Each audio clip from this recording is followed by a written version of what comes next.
So yo, what's up mga bro?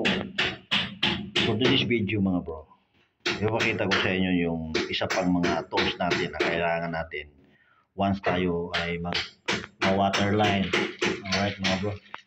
So yan mga, kung makikita nyo ito mga, ito po yung tinatawag na fusion machine. Yan. So saan po ba ito ginagamit mga bro? So bago ang lahat yan, may kanya-kanya sukat yan mga bro. Ito ay 1/2. Yan, para sa 1/2 na pipe na PPR. Yan, ito rin sa PPR din. Kaso sa ano ito, malaki pa sa 1/2. Alright mga bro, sa 1 pulgada na pipe naman ito mga bro. Tapos ito sa 3/4. Alright mga bro. Yan, may kanya-kanyang ano yan, size na accessories para diyan mga bro. Alright mga bro. Ito mga bro, ginagamit po ito sa PPR. Ito yung PPR na tawagin mga bro. Once na ako may kontrata mga bro, may nagpapakontrata sa akin regarding sa mga water line, ang nire-recommenda ko mga bro, PPR pipe, para sure ang client natin na hindi na siya pabago-bago pa ng or paulit-ulit na gawa regarding sa water line mga bro. Ito si PPR mga bro, kahit balubulok tuti mo ito, hindi po ito nababali. Masisira lang po ito once na bawang barinahan mo, mag-grinder, yun, si obligado sila talaga. Pero kung mapukpok mo lang, maparom lang kung ating mga bagay na mapukpok mo ito, 100% hindi mo masisira basta-basta ito mga bro. Alright mga bro. So yan. So walang ibang ginagamit ito mga bro.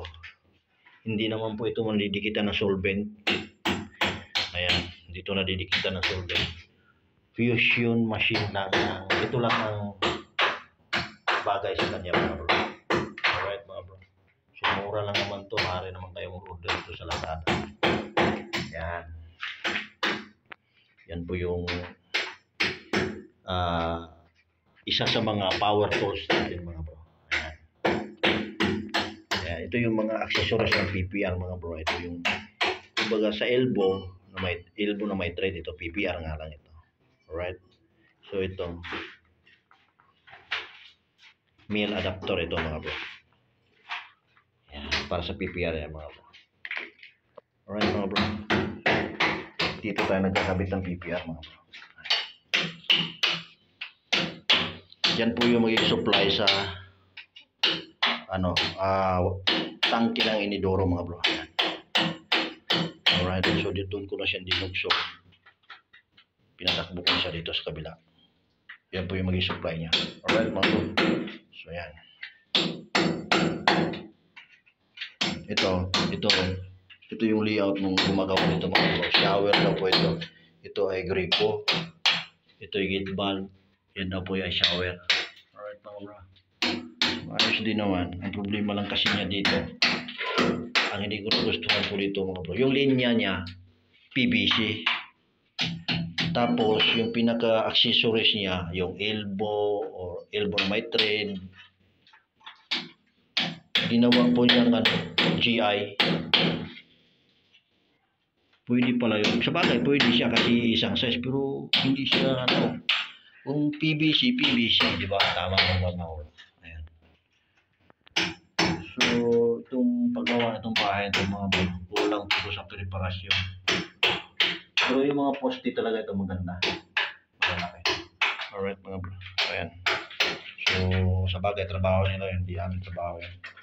So, nakakapanghinayang lang. Alright mga bro. Ayan. Pati yung PVC na yan, babawan mo rin yan. Alright.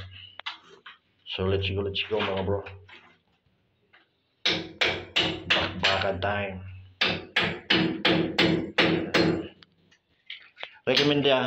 I-recommenda ko po ang PPR. 100% na po dito. Sigurado po kayo dito mga bro. Alright mga bro.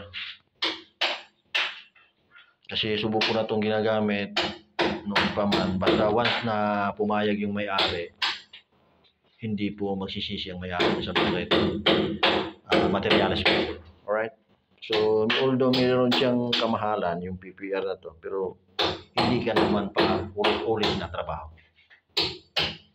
Alright mga bro. So, shoutout po sa lahat ng kapunod ng video na ito. Lalo-lalo na po yung mga followers ko, mga viewers ko.